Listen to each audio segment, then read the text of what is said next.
resisting. It's on the record. Stop resisting. And in many respects, Stop resisting. I'm not resisting. Give me Don't your you arms. understand? Stop hurting him. I'm trying to stand. My left arm is Hold on. Stop fighting.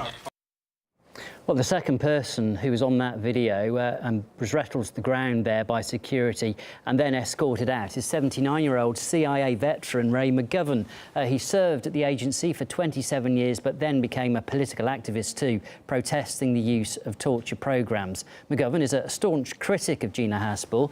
We contacted his lawyer, who told us the activist spent a night in jail.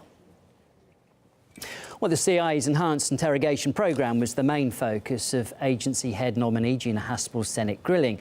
She's been accused of being directly involved in torture practices in the past. And though Haspel promised that under her leadership the agency wouldn't restart the controversial programme, there certainly was some ducking and diving at the hearing.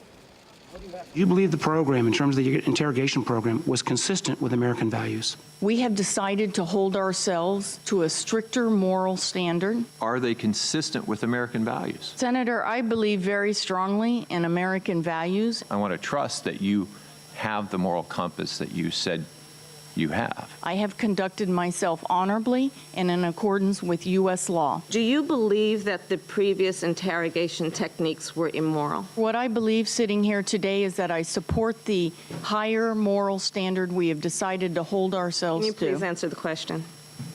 Senator, I think I've answered the question. No, you've not. Torture and morality were the main topics of discussion at today's hearing. There was some very clear opposition to Haspel, but those who were skeptical were concerned about her prior involvement with the CIA's enhanced interrogation techniques, which many describe as a torture program. For some background on the controversy, Haspel reportedly ran a CIA prison in Thailand where these techniques were used, and she's accused of destroying tapes that documented these interrogations. Human rights organizations have even called upon the public to reach out to their representatives and oppose her nomination. But President Trump seems to have no qualms with her questionable history.